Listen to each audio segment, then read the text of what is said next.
My name is Madison Hayes, 28 years old, and after 8 long years serving my country overseas, I was finally coming home for Christmas. 3 holidays missed, 3 years of empty chairs and FaceTime calls that cut out at the worst moments. I'd counted down the days, packed my bags with carefully chosen gifts, and even splurged on a new dress for Christmas dinner. Then my phone buzzed. One message from my father. Christmas is better without you. Better not come. My fingers trembled as I typed just one word, understood. Before I continue my story, let me know where you're watching from. Hit that like button and subscribe if you want to hear how 10 missed calls and a family lawyer changed everything. Growing up in Oak Ridge, Pennsylvania wasn't extraordinary, but it was mine. Our 2-story colonial house on Maple Street, with its slightly crooked mailbox and my mother's obsessive flower beds, was where I learned what family meant, both the good and the complicated. My last truly happy Christmas before enlisting still plays in my mind like a favorite movie scene. I was 20, home from college for winter break, and the house smelled like cinnamon and pine. My mother, Kathleen, had outdone herself with decorations that year. Twinkling lights framed every window, and the tree reached so close to the ceiling that the angel on top looked like she was whispering secrets to the crown molding. Madison, come help with these cookies, Mom called from the kitchen, flour dusting her cheeks like early snowfall. My younger sister Amber, then 18, was already there, meticulously decorating sugar cookies with the precision of a surgeon. Everything Amber did was perfect. Her grades, her appearance, her ability to please our parents without seeming to try. Don't burn them this time, she teased, nudging me with her elbow. That was one time, I protested, tying on an apron. And Dad ate them anyway. Speaking of my father, Richard Hayes entered the kitchen at that moment, carrying another box of decorations from the attic. At 53, he still looked like the college football player he once was, broad-shouldered and imposing, with salt and pepper hair that only made him look more distinguished. The business receipts need organizing before year-end, he said instead of hello, eyes finding mine immediately. You should spend some time in the office tomorrow, Madison. Start learning the ropes. Hayes Hardware had been in the family for 3 generations. My grandfather built it from nothing, my father expanded it to 3 locations, and I was supposed to take it over someday. It was understood, expected, inevitable except in my own heart. It's Christmas break, Richard, my mother intervened, her voice carrying that gentle warning tone she'd perfected over 25 years of marriage. Let the girl breathe. My brother Tyler walked in, saving me from responding. At 24, he was the peacekeeper, the one who could diffuse tension with a well-timed joke or distraction. Who wants to help me hang the porch lights? Dad's attempt last year looked like drunk spiders had a party. I'll help, I volunteered immediately, shooting him a grateful glance. Outside in the cold December air, Tyler handed me a string of lights. You know you can't avoid the conversation forever, he said quietly. Dad's already talking about moving you into the assistant manager position next summer. I don't want it, Ty. The words came out more forcefully than I intended. I've never wanted it. Then you need to tell him. Directly. I did tell him, 3 days after Christmas. I sat my parents down and explained that I'd spoken with a military recruiter, that I wanted to serve my country, see the world, and use the education benefits for graduate school afterward. The silence that followed felt like a physical weight. Then my father stood up, his chair scraping against the hardwood floor. No daughter of mine is joining the military, he said, voice dangerously quiet. This conversation is over. But it wasn't over. 2 weeks later, I signed the papers. The day I left for basic training, my mother cried, Amber looked bewildered, and Tyler hugged me so tight I could barely breathe.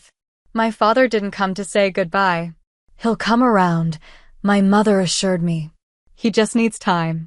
Time, as it turned out, only seemed to calcify his disappointment.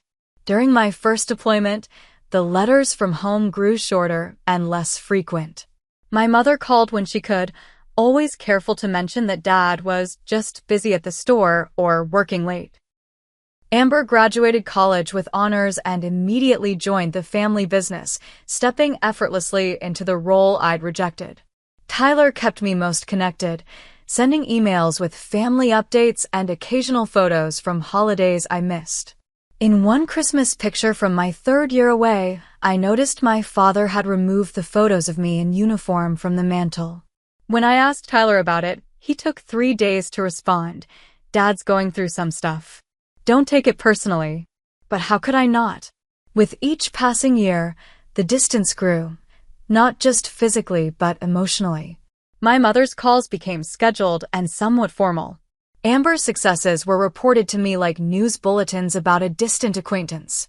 My father spoke to me only when he happened to be nearby when my mother called, his contributions limited to questions about when I'd get this military business out of my system. 8 years passed this way. 8 years of growing into a person my family didn't know, serving alongside people who became closer than blood, missing birthdays and graduations and funerals. 8 years of trying to bridge a gap that seemed to widen no matter what I did. And still, every year around December, I felt the pull of home like a physical ache. Christmas in Oak Ridge, with snow that actually stuck to the ground and carolers who still went door to door. Christmas with my mother's sugar cookies and Tyler's terrible eggnog and even Amber's too perfect gift wrapping.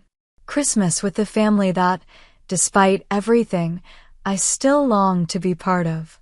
So when my commanding officer approved my holiday leave for the first time in 3 years, the decision to go home felt both terrifying and inevitable. I was returning as a stranger, a ghost of the daughter and sister they'd once known, hoping to find my way back. The military changes you in ways civilians can never fully understand. You learn to sleep anywhere, eat anything, and function on minimal rest. You develop an alertness that never quite turns off and friendships forged in stress and danger that make ordinary relationships seem shallow by comparison. Rachel Wilson became that person for me, the friend who knew my quirks, fears, and strengths better than anyone back home ever had. We met during my second deployment when we shared a tent with 4 other women in the scorching desert heat. Your dad still giving you the silent treatment?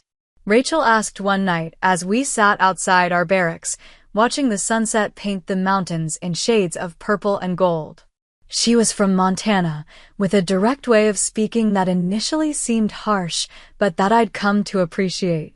It's evolved into the minimal words treatment, I replied, scrolling through the brief text exchange I'd had with my father that week. Asked him how the business was doing, got back, fine. One word. No punctuation. Rachel shook her head. Family is weird, Hayes. They can hurt you in ways strangers never could because they know exactly where to aim. Profound, I teased, but she wasn't wrong. My old man was the same way when I enlisted, she continued. Didn't speak to me for 2 years. Now he wears a proud army dad hat to the grocery store and tells everyone his daughter is a hero. What changed? Rachel's expression grew serious. I nearly died. Convoy hit an IED.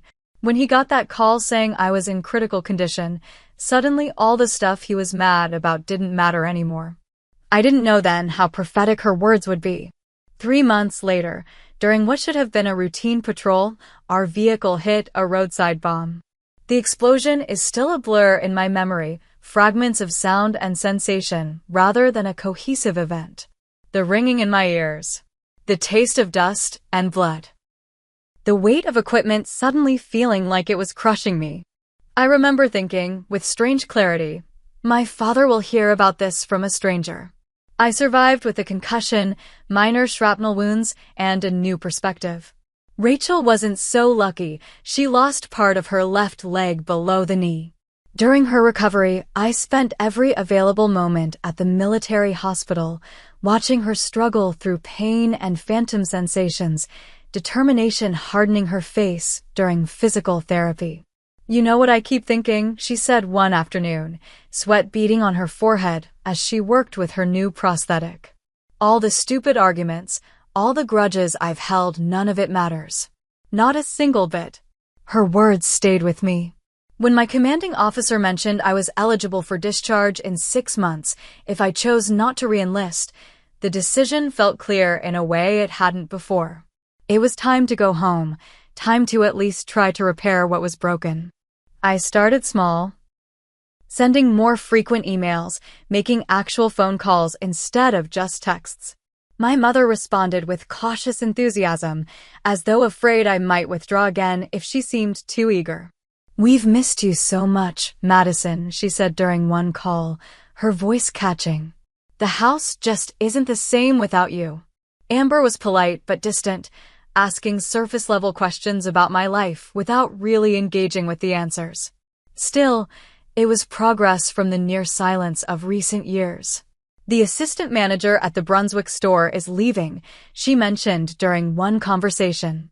"Dad's been working overtime trying to find a replacement." I recognized the implied question and chose to sidestep it. "That sounds stressful for him. How's he handling it?" "You know, Dad," she replied, which wasn't really an answer at all. Tyler was the most enthusiastic, immediately falling back into our old rapport as though the years and distance hadn't happened. "So you're really coming home?" "For Christmas," he asked when I finally told him my plans. "Man, Mom's going to flip." "In a good way. What about Dad?" I couldn't help asking. A pause. "He'll come around. Just give him time when you first get here, okay? He's had a rough year with the business and some health stuff." "Health stuff? Is he okay?" "Just some high blood pressure. Nothing serious," Tyler assured me.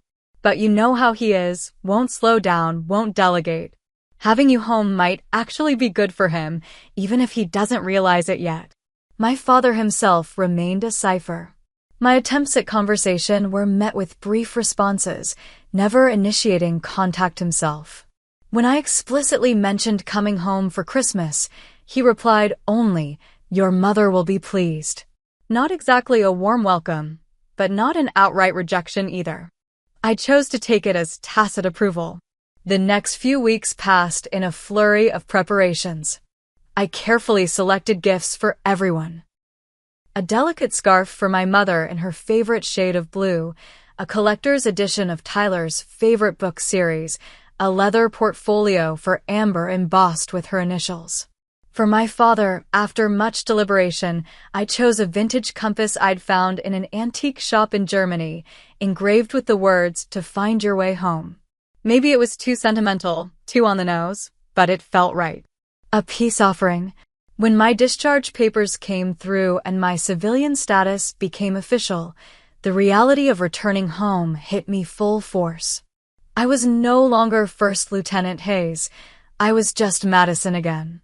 The structure and purpose that had defined my life for 8 years were suddenly gone, replaced by possibilities both exciting and terrifying.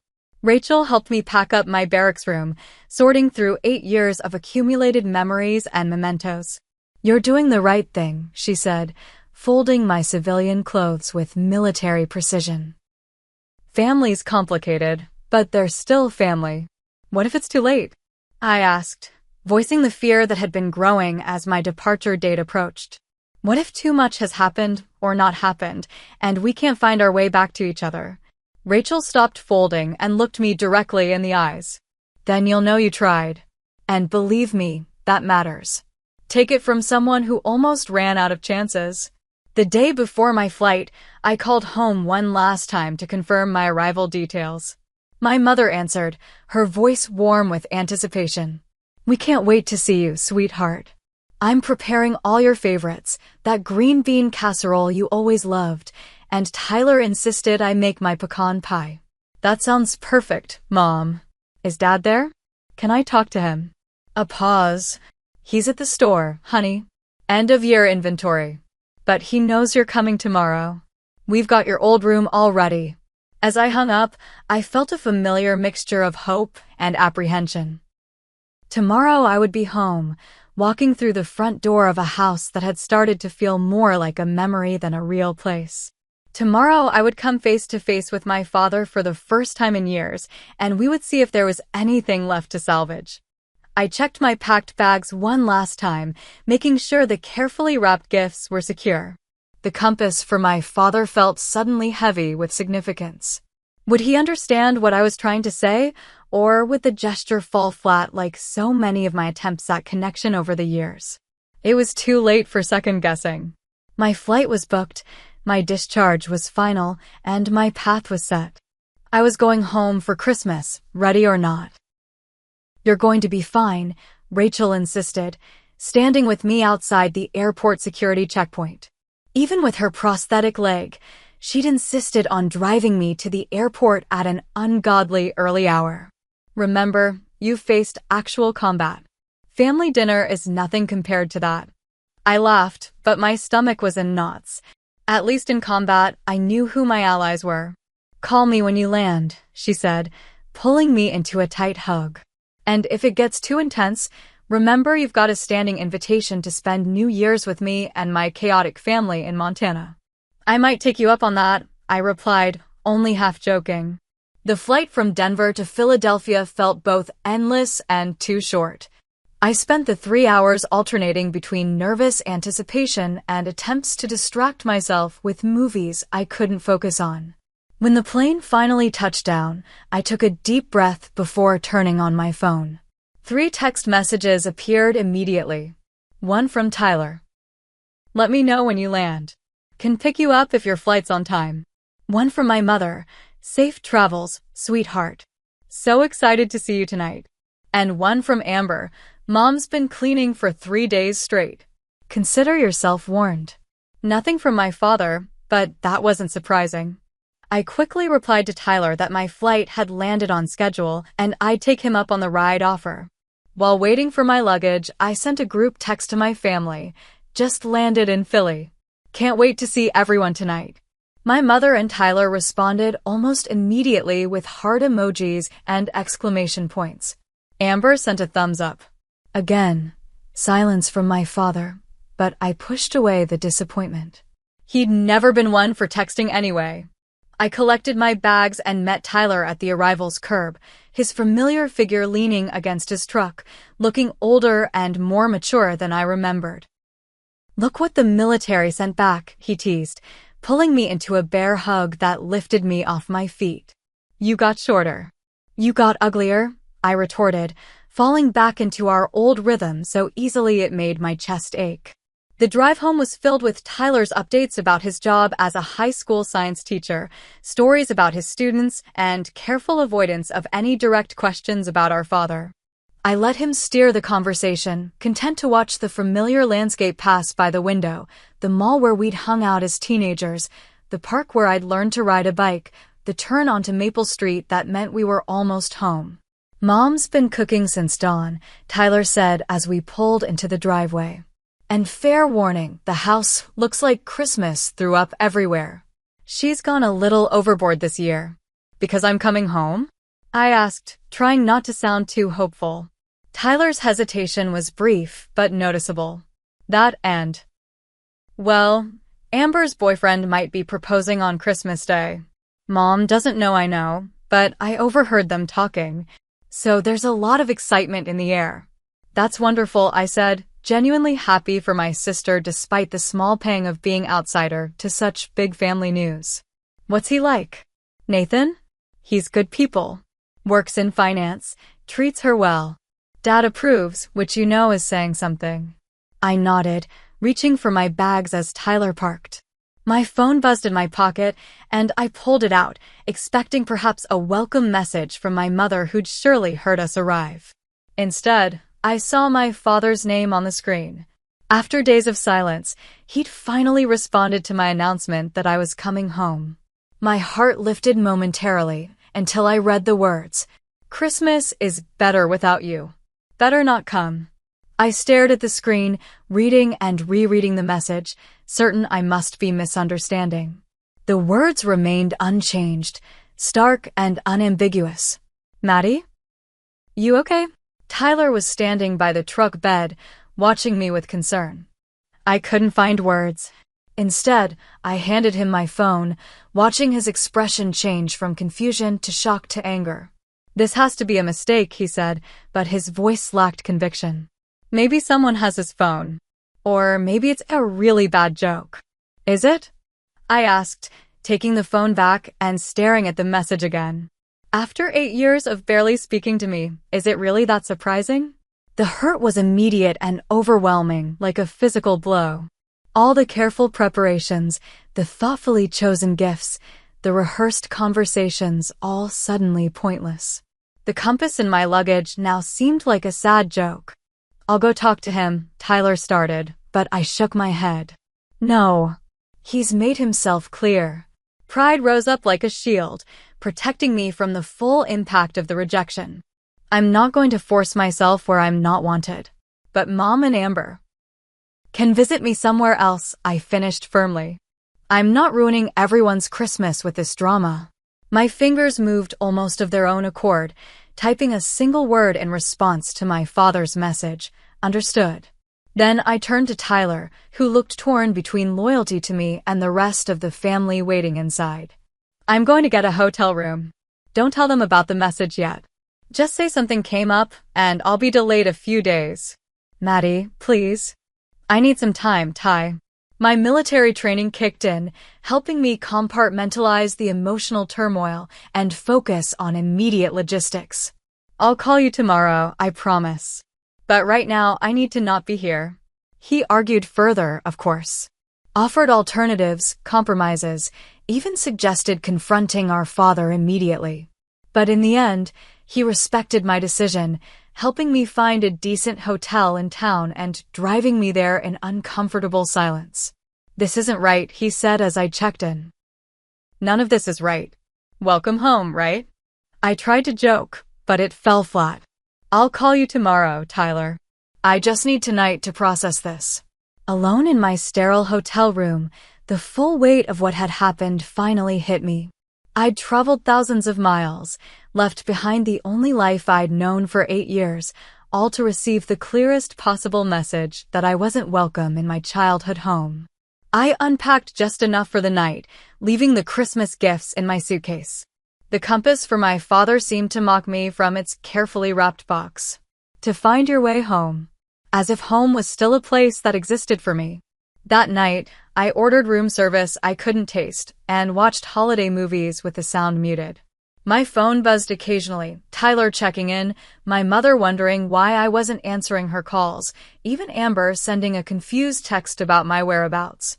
I responded only to Tyler, asking him to give me space and assuring him I was safe. To the others, I maintained silence, unable to figure out what to say or how to say it.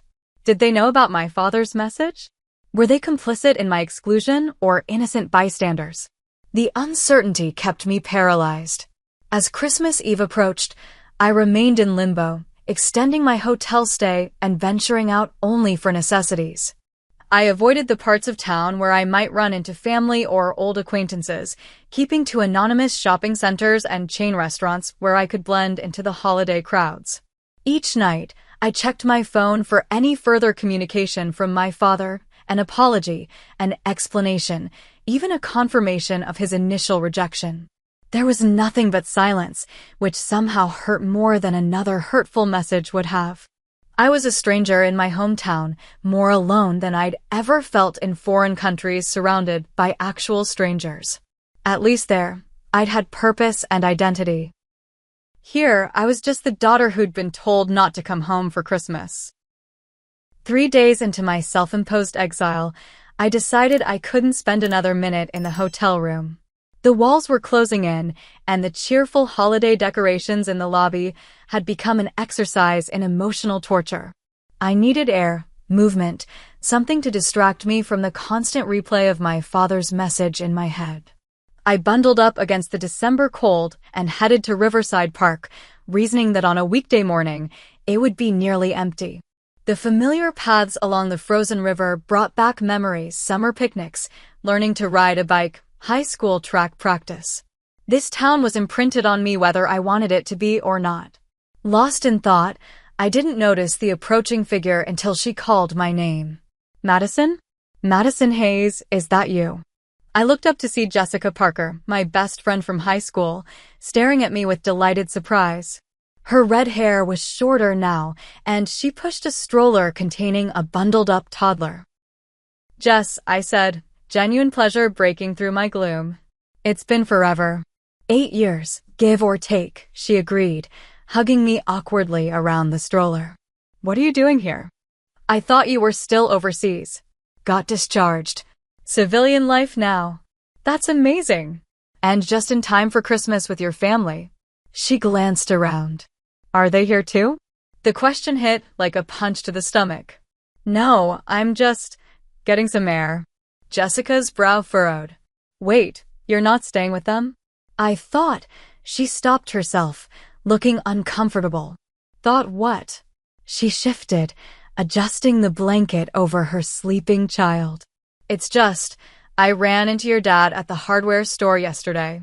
When I asked if he was excited about you coming home, he said you decided not to come for Christmas after all. That you were too busy. The revelation shouldn't have surprised me, but somehow it still did. He said I decided not to come? Jessica nodded, clearly sensing she'd stepped into complicated territory. He seemed disappointed. Said something about military life changing people's priorities. A disbelieving laugh escaped me. That's not exactly how it happened. Her expression softened with concern. Did you want to talk about it? Ben's down for his nap, and I could use some adult conversation that doesn't revolve around Paw Patrol.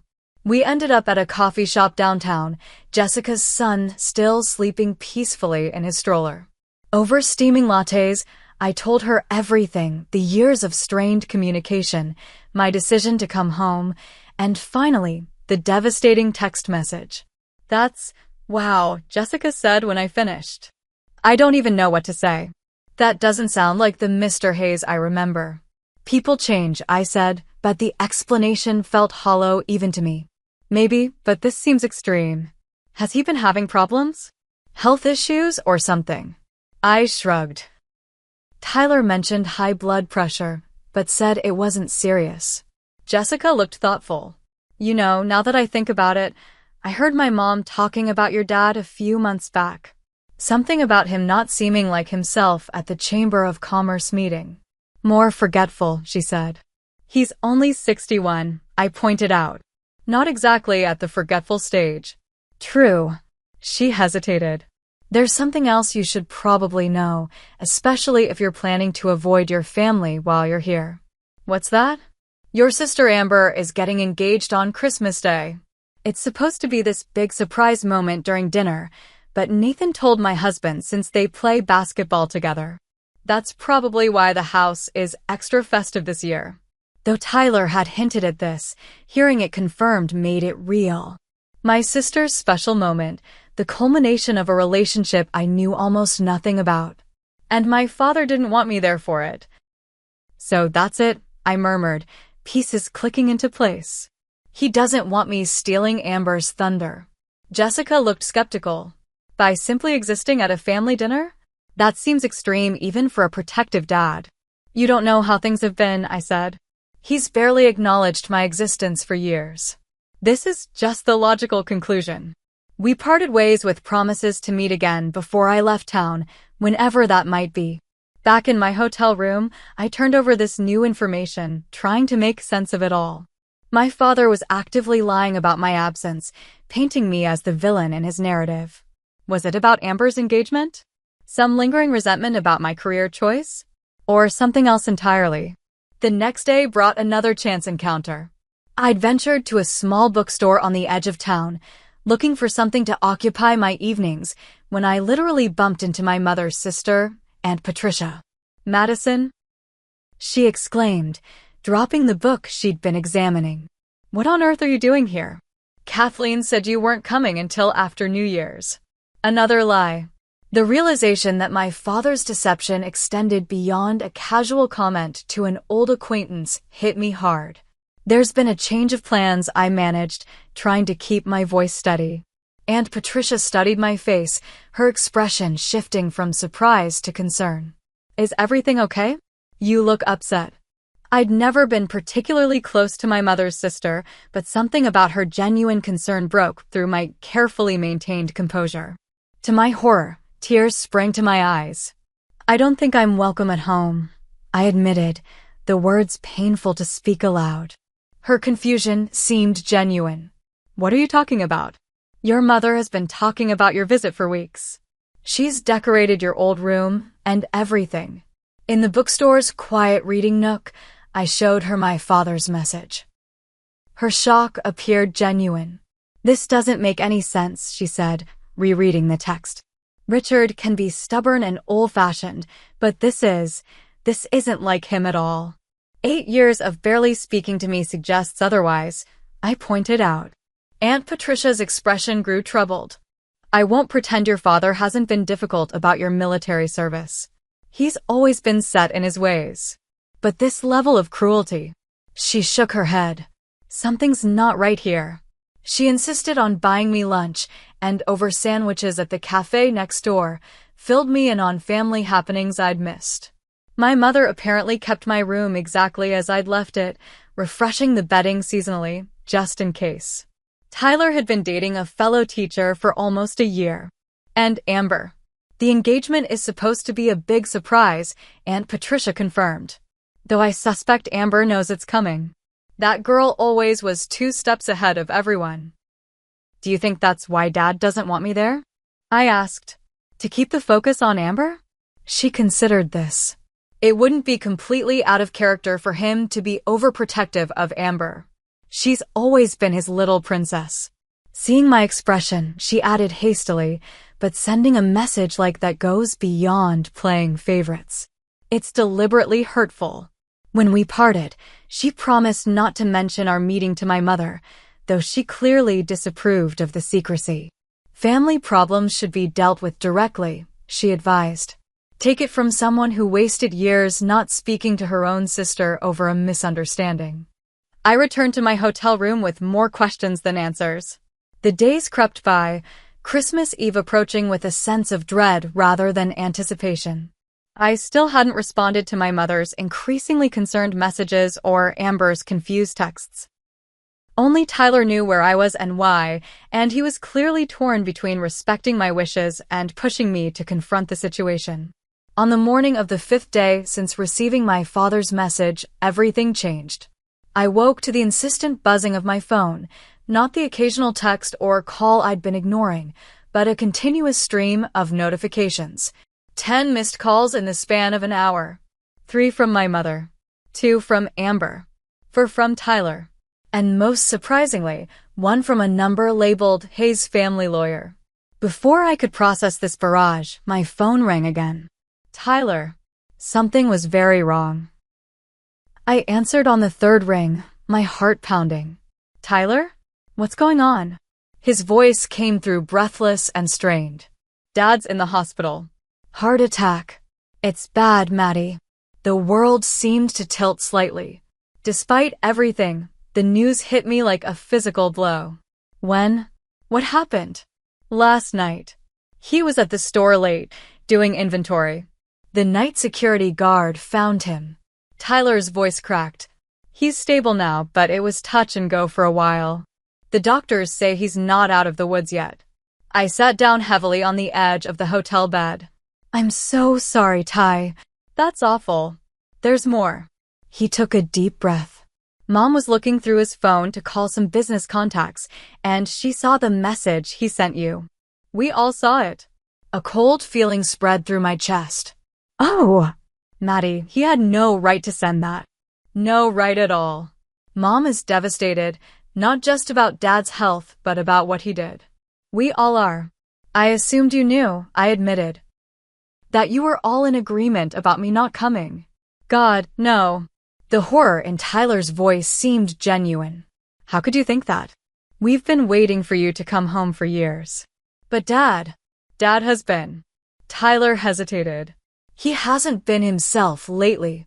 The doctors think he might have had some minor episodes before this major attack. Memory issues, personality changes. Mom's been worried about him for months, but you know how stubborn he is about seeing doctors." The revelation added another layer of complexity to an already confusing situation. So you think the message was because of his health issues? I don't know. Maybe partly. Tyler sounded exhausted, but that doesn't excuse it. Nothing does. Mom's been calling you nonstop. She knows you're in town. I had to tell her after Dad's attack. She's begging you to come to the hospital. I closed my eyes, torn between the instinct to rush to my family during a crisis and the lingering hurt of my father's rejection. I don't know if I can face him right now, Ty. You don't have to see him yet if you're not ready, he assured me. But Mom and Amber, they need you, Maddie. We all do. The sincerity in his voice broke through my defenses. Whatever issues existed between me and my father, the rest of my family was in pain. And despite 8 years of distance, they were still my family. I'll come, I said finally. Give me half an hour. The hospital waiting room was a study in tension and exhaustion. My mother sat rigidly in an uncomfortable chair, her normally perfect appearance disheveled, dark circles under her eyes. Amber paced by the window, stopping occasionally to check her phone. They both looked up when I entered, expressions changing from weariness to shock. Madison, my mother whispered, rising unsteadily to her feet. Oh, sweetheart. And then she was hugging me, her familiar perfume mingling with the antiseptic hospital smell as she clung to me like I might disappear. Over her shoulder, I saw Amber watching uncertainly, her eyes red from crying. I'm so sorry, my mother said, pulling back to look at me. So sorry about your father's message. I had no idea. None of us did. It's okay, Mom, I said automatically, the words feeling hollow. It's not okay, Amber interjected, stepping forward. It was cruel and inexcusable. The vehemence in her voice surprised me. My perfect, proper sister looked genuinely angry not at me, but on my behalf. It was so unexpected that I didn't know how to respond. Tyler appeared with coffee cups for everyone, his relief at seeing me palpable. The doctor's in with Dad now. They're saying the next 24 hours are critical. We settled into the uncomfortable waiting room chairs, the conversation halting and awkward at first. 8 years of distance created a chasm not easily bridged, especially under such stressful circumstances. We thought you changed your mind about coming, my mother said finally, her hands nervously shredding a tissue. When you didn't arrive and didn't answer our calls. Richard said you texted that something came up with your discharge paperwork. Another lie. That's not what happened. We know that now, Amber said quietly. We saw his message to you and your response. I stared at the linoleum floor, embarrassed somehow, as though I'd been caught doing something wrong rather than being the recipient of rejection. I didn't know what to say to any of you after that. It seemed easier to just stay away. He's been doing this for years, hasn't he? My mother's question was soft but direct. Coming between us? I looked up, confused. What do you mean? She exchanged glances with Amber and Tyler. After you left for your second deployment, your letters suddenly stopped coming regularly. Richard said you were probably too busy with your new responsibilities to write home often. But I wrote every week, I protested. And I sent emails when I could. We got maybe 1 letter a month, Amber said. And most of them were brief, impersonal. A sick feeling grew in my stomach. That's not possible. I wrote detailed letters. I asked questions about what was happening at home. I told you about my friends, my experiences, everything I could share. Tyler looked grim. Dad always collected the mail. He was always the first one home. You think he was intercepting my letters? The idea seemed so invasive, so controlling, that I could hardly process it. I don't think, my mother said, her voice hardening. I know. When I was looking through his phone last night, I checked his email too. There's a folder labeled with your name. It has emails you sent us over the years, emails we never received. The betrayal cut deep. All those years I'd thought my family was growing distant, responding with increasing brevity to my attempts at connection. And meanwhile, my father had been actively sabotaging our communication. "There's more," Amber said, her voice uncharacteristically hesitant. "Last year, when I was helping Dad organize the home office, I found a stack of unopened letters from you in his desk drawer. I confronted him about it, and he said they'd arrived after you'd already called with the same updates, so he hadn't bothered to distribute them." I knew something wasn't right, my mother continued, anger seeping into her tone. The Madison I raised wouldn't just stop communicating with her family. But Richard always had explanations. The military was changing you. You were too busy. You'd found a new life and didn't need us anymore. And you believed him. I couldn't keep the hurt from my voice. "I didn't want to," she admitted, tears filling her eyes. "But he was so convincing. And when you did call, you seemed reserved, like you were holding back, because your responses were always so formal and brief. I thought you were all pulling away from me." Tyler reached over to squeeze my hand. It was a perfect storm of misunderstanding. And Dad orchestrating it all. "But why?" I asked, the question that had been haunting me for years finally spoken aloud. "Why would he go to such lengths to separate me from all of you?" My mother's explanation was interrupted by the arrival of a doctor, his expression professionally neutral as he approached our group. "Mrs. Hayes? Your husband is awake and asking for you." She stood, smoothing her rumpled clothes with shaking hands. "Can my children come too?" The doctor hesitated. "He's still very weak. Perhaps just one at a time after you." My mother turned to me, her expression resolute. "Madison should go first." Panic flared in my chest. "Mom, I don't think that's a good idea. He made it pretty clear he doesn't want to see me." "That's exactly why you need to go," she insisted. "This has gone on long enough." I looked to Tyler and Amber for support, but their expressions told me they agreed with our mother. After 8 years of manipulation and a near tragedy, it was time for a reckoning. "All right," I conceded, my mouth dry with apprehension. "But don't expect miracles." As I followed the doctor down the sterile hallway, I tried to prepare myself for what was coming. Would my father double down on his rejection? Would he even be lucid enough to recognize me? The beeping of monitors and antiseptic smell reminded me uncomfortably of the military hospital where I'd visited Rachel during her recovery. Outside my father's room, I paused, taking a deep breath. Whatever happened next would either begin healing 8 years of hurt or confirm that some breaks couldn't be mended. Either way, I needed to face it. I pushed open the door. The man in the hospital bed barely resembled the father I remembered.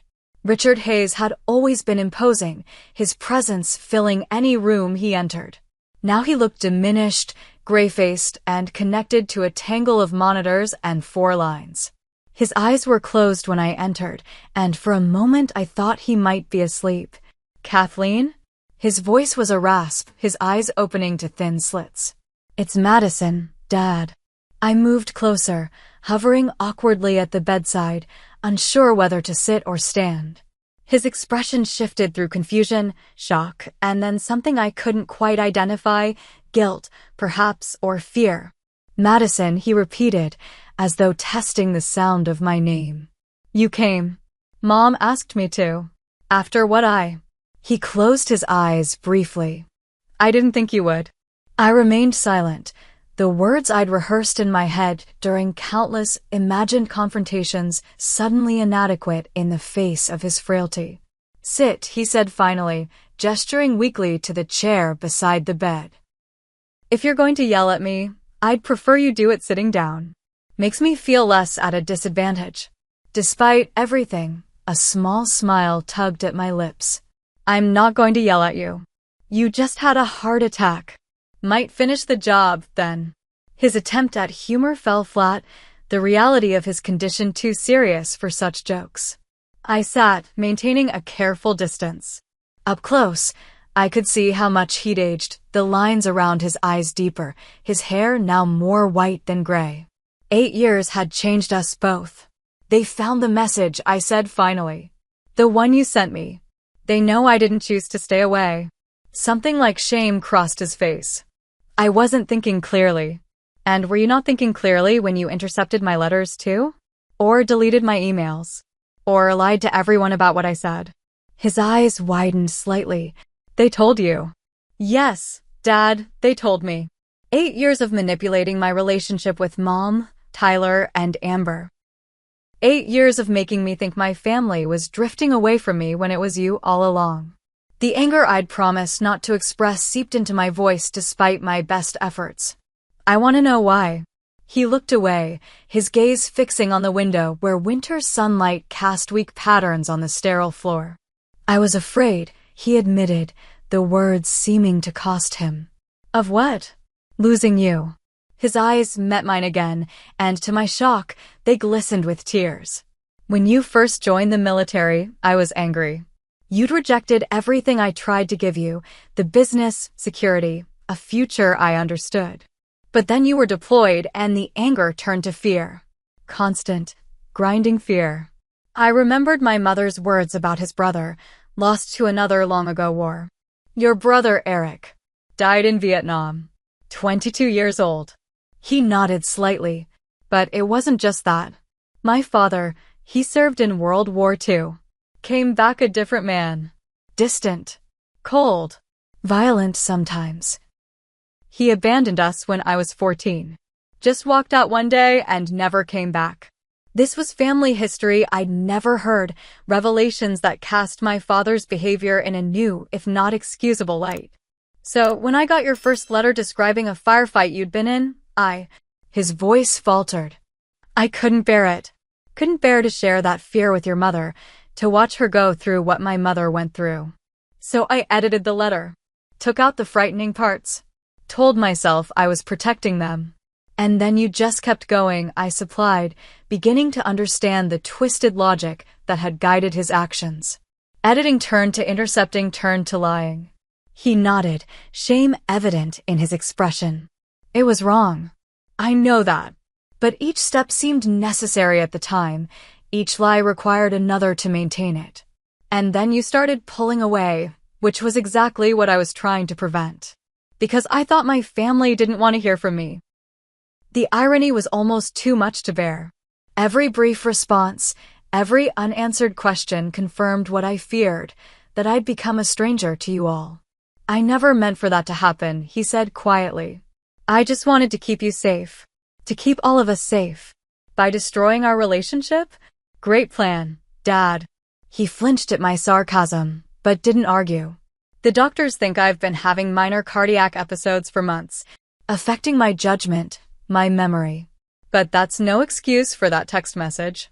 When Amber told me she thought her boyfriend was going to propose on Christmas, something just snapped in me. All I could think was that you were coming home to danger, emotional danger, not physical, but my mind couldn't separate the two anymore.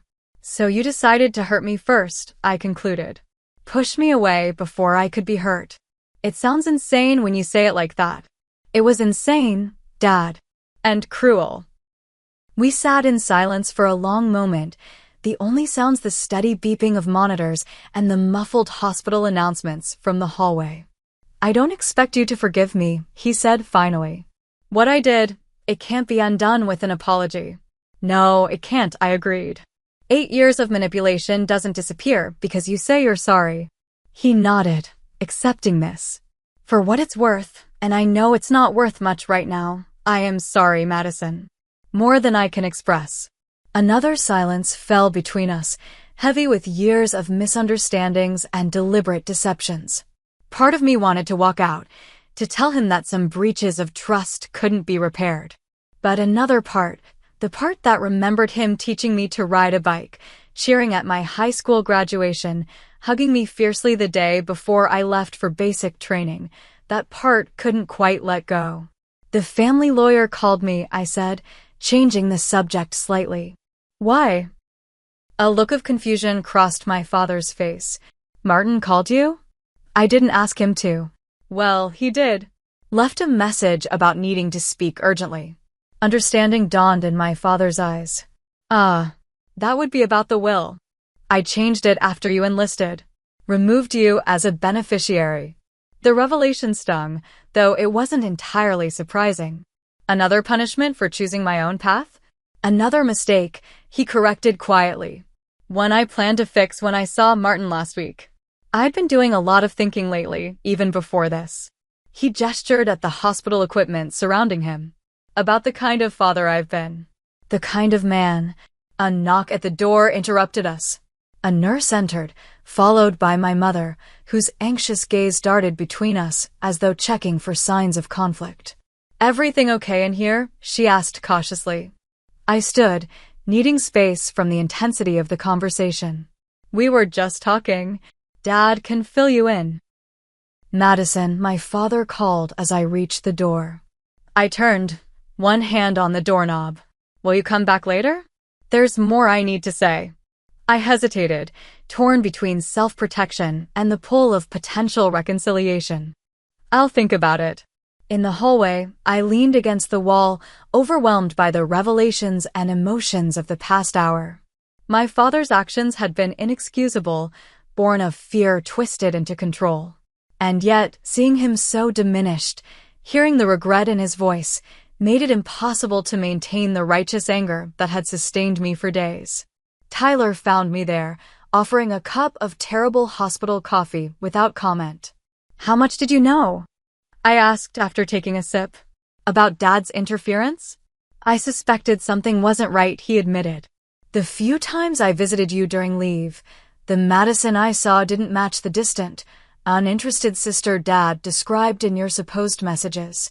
But I never imagined the extent of it. He says the doctors think his health affected his judgment recently." Tyler nodded. "They mentioned the possibility of TAs, mini-strokes that can cause personality changes, impaired decision-making. But that doesn't explain 8 years of manipulation." "No," I agreed. "That was just Dad being Dad, controlling, afraid of what he couldn't understand or manage."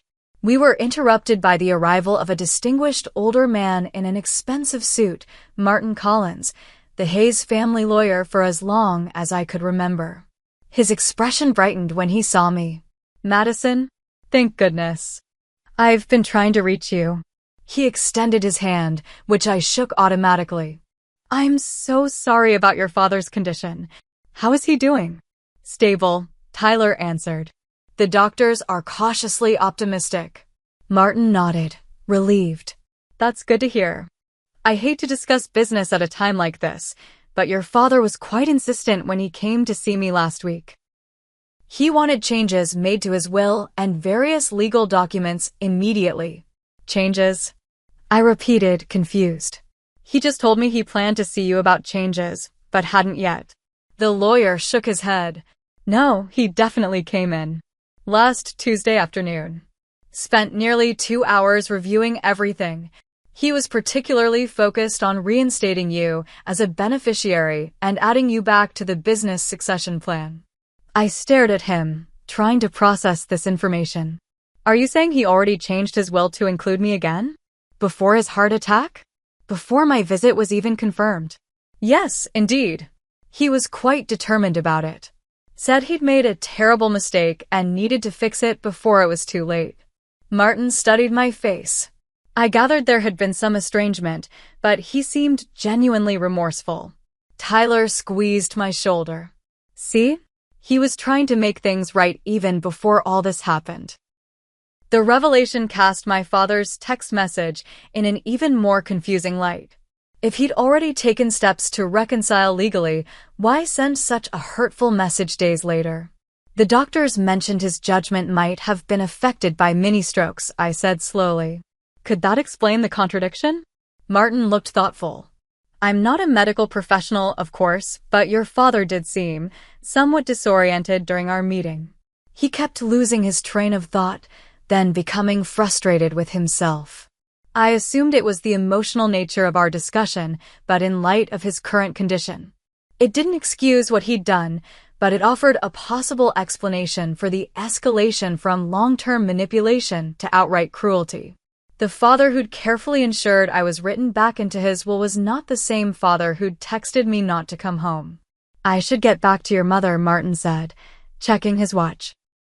"But I wanted you to know about the changes. Your father was very clear that he wanted to make amends, in a legal sense at least. As he walked away, Tyler and I exchanged looks that contained equal parts confusion, hope, and lingering hurt. "What are you thinking?" he asked. "I'm thinking." I paused, trying to sort through the tangle of emotions. "I'm thinking that nothing is as simple as it seemed 5 days ago. Or even 5 hours ago." "Welcome to family," Tyler said with a wry smile. "It's never simple. Just occasionally worth the complications." As we rejoined Amber in the waiting room, I found myself cautiously open to the possibility that he might be right. Christmas Eve in a hospital waiting room wasn't what any of us had planned. The fluorescent lights and antiseptic smell were a far cry from the warm glow of the family Christmas tree and my mother's cinnamon apple potpourri. Yet as the four of us, my mother, Tyler, Amber, and I gathered in the small private room the hospital staff had found for us, there was an unexpected intimacy to our improvised celebration. "I brought these from home," my mother said, pulling carefully wrapped packages from a tote bag. It didn't seem right to postpone completely. She'd brought a box of her famous sugar cookies, slightly crumbled from the journey but still bearing their meticulous decorations. Tyler contributed a thermos of eggnog, only slightly spiked. It's still a hospital, and Amber had managed to find a tiny artificial tree in the hospital gift shop, now adorned with paperclip angels and tongue depressor stars created by a helpful pediatric nurse. It was simultaneously the strangest and most genuine Christmas gathering I could remember. "Dad's stable enough to be moved out of ICU tomorrow," Amber reported after a call with his doctor. "They're still concerned about possible neurological effects from the TIAs, but his cardiac function is improving." "That's wonderful news," my mother said, the relief evident in her voice despite her exhaustion. She turned to me, her expression softening. "Madison, I know this isn't the homecoming any of us imagined, especially after everything you've learned." I shook my head, still processing the revelations of the past 24 hours. "I don't even know how to feel about it all yet, Mom. 8 years of thinking my family was drifting away from me, only to find out Dad was systematically ensuring exactly that. It's a lot to take in." "For all of us," Tyler agreed. "Finding out we've been manipulated, that the distance we felt wasn't real but manufactured. I'm still trying to wrap my head around it." Amber, who had been uncharacteristically quiet, finally spoke up. "I knew something wasn't right." Her voice was soft but firm. "Those times I called you and the conversation felt awkward, stilted, it never made sense. The Madison who left for the military wasn't someone who would just stop caring about her family. But Dad was so convincing when he'd say things like, 'She's moved on,' or 'the military is her family now.' Why didn't you say something?" I couldn't keep the hurt from my voice. I tried a few times. But Dad always had explanations, and Mom was so sensitive about the whole subject. She glanced apologetically at our mother. "And then I found those letters in his desk, and I knew for sure something was wrong. But by then it had been years, and I didn't know how to fix it." "None of us did," my mother said, reaching across to take my hand. "We let fear and misunderstanding keep us apart. But that ends now." Her grip tightened. "Whatever happens with your father, whatever you decide about your relationship with him, I want you to know that you always have a place in this family. Always." The sincerity in her voice brought tears to my eyes. "I've missed you all so much," I admitted. "Even when I was angry, even when I thought you didn't want me around, I missed you." Tyler raised his paper cup of eggnog. "To family reunions, better late than never." We all touched cups in a makeshift toast, the simple gesture somehow more meaningful than any elaborate Christmas tradition. Later that evening, after my mother and Amber had gone to get some rest at home, I found myself alone in my father's hospital room. He was sleeping, the harsh overhead lights dimmed, his face relaxed in a way it hadn't been during our earlier confrontation. I sat quietly, watching the steady rise and fall of his chest, thinking about the contradictions of the man before me. The father who had been so proud at my high school graduation. The businessman who couldn't understand why his daughter wouldn't want the security of a family enterprise. The frightened son of a World War II veteran who associated military service with loss and trauma. The manipulative parent who had systematically isolated me from my family. The regretful man who had changed his will to include me again before my visit was even confirmed. Which version was the real Richard Hayes? Perhaps all of them. He stirred, eyes opening slightly. Madison? You came back. I said I would think about it, I replied. I thought about it. He attempted to sit up straighter, wincing at the effort. I've been thinking too. About what I need to say to you. Dad, you don't have to. I do. His voice was stronger now, more like the father I remembered. What I did was unforgivable. Not just the text message, but all of it, the letters, the emails, the lies. I told myself I was protecting the family, but I was really just trying to control a situation that frightened me. I was a coward, Madison. The admission, so at odds with the strong, confident father I'd grown up with, took me aback. I don't expect forgiveness, he continued. I'm not even asking for it.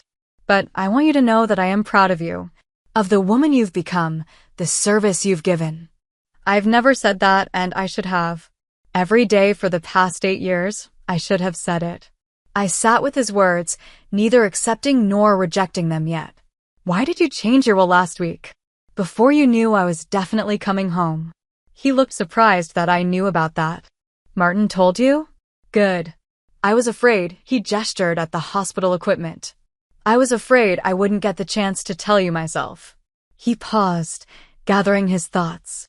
I changed it because it was wrong. Simple as that. I'd been having these episodes. Moments of clarity where I could suddenly see what I'd done to our family. To you. I needed to fix what I could while I could. And then you sent that text. His expression clouded with shame. The doctors think it was another TI, a more severe one. They say it can cause irrational behavior, personality changes. But that's an explanation, not an excuse. The cruel message I sent came from somewhere inside me, episode or not. The honesty of this admission affected me more than any apology could have. Not justification, not deflection, just acknowledgement of the harm he'd caused. I don't know if we can fix this, Dad, I said honestly. There's been too much damage, too many years lost. I know, he nodded slowly, but maybe we can build something new instead. Not picking up where we left off, that's impossible. But starting from here with truth between us. If you're willing. It wasn't forgiveness, not yet. But it was an opening, a possibility I hadn't allowed myself to consider in the days since receiving his message. I'm staying in town for a while, I said finally. We can talk more when you're stronger.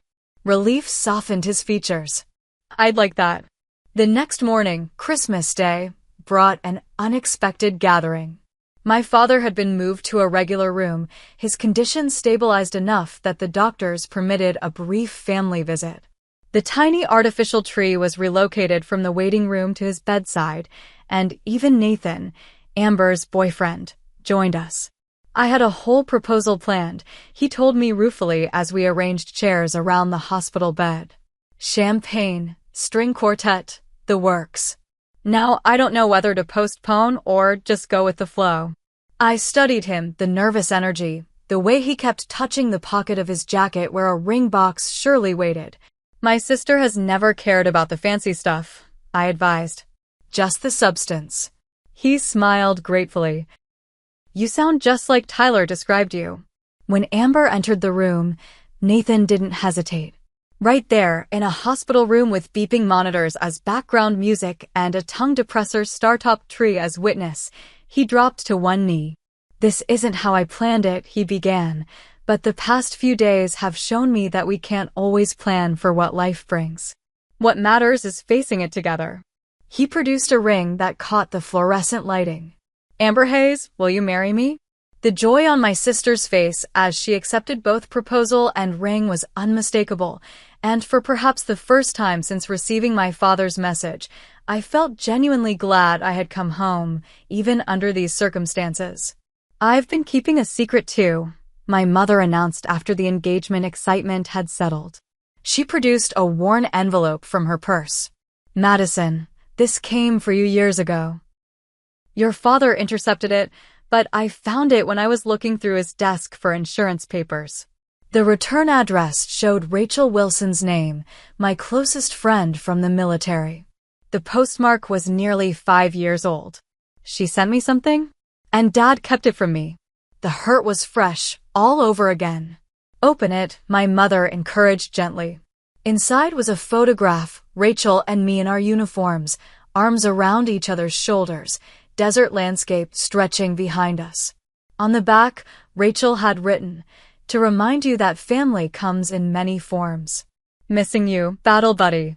With the photo was a short letter, her familiar handwriting bringing an immediate wave of nostalgia. "Hayes, I know things are rough with your family right now. You don't talk about it much, but I can tell from your face when you get those short emails from home. I want you to remember that family isn't just who you're born to, it's also who you choose to stand beside. That said, don't give up on your blood family yet. My dad and I found our way back to each other, and maybe you and yours will too. Sometimes people need time to adjust their dreams for you to match the reality of who you've become. Keep your head down out here. I've got your six. Rachel." The words, written years ago, felt eerily prescient now. I looked up to find my family watching me with varying expressions of concern and hope. "She was right," I said finally. About all of it. The following weeks brought a new routine.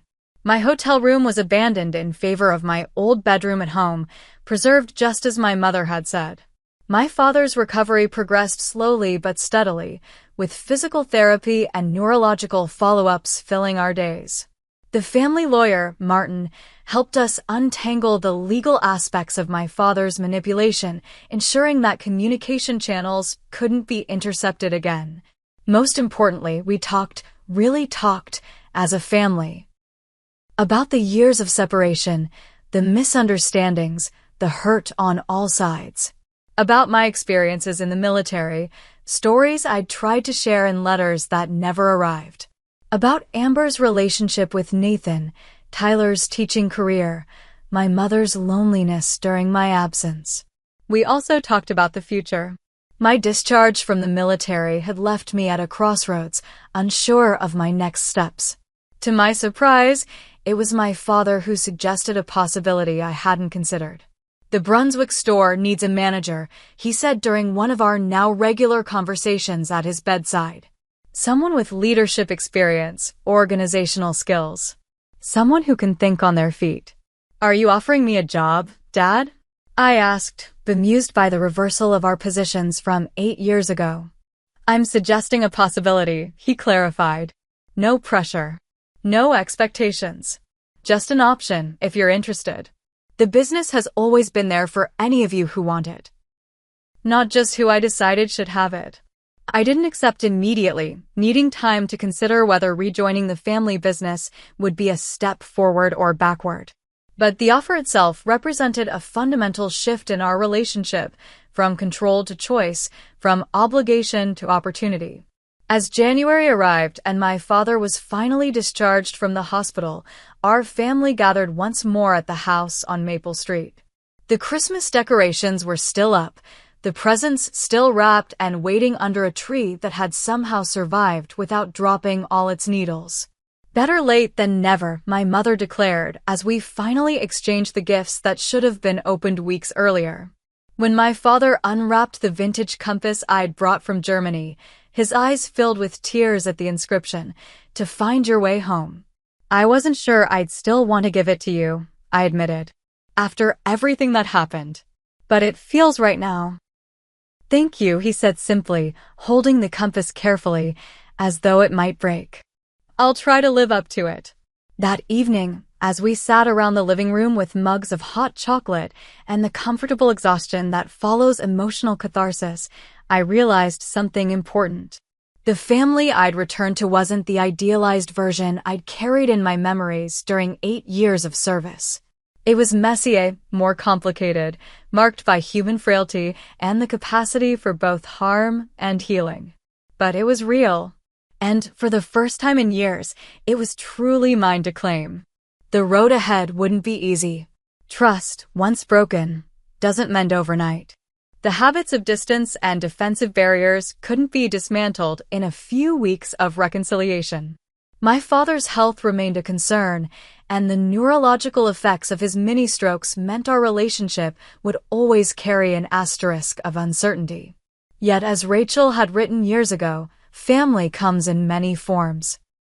Sometimes it's the people who stand beside you in danger. Sometimes it's the people who share your blood but need to relearn how to share your life. Sometimes it's both, and more besides. I looked around at the faces of my family, tired but present, damaged but healing, and recognized the truth. Coming home isn't about returning to a place that remains unchanged in your absence. It's about finding where you belong in the present moment, with all its imperfections and possibilities. And for now, at least, I was exactly where I needed to be. Have you ever experienced a family misunderstanding that took years to resolve? Or received a message that completely changed your perspective on a relationship? I'd love to hear your stories in the comments below. Don't forget to like this video if you found my story meaningful, subscribe for more real-life experiences, and share with someone who might need to hear that family reconciliation is possible, even after years of hurt. Thank you for listening, and remember, sometimes the hardest journeys lead us exactly where we need to go.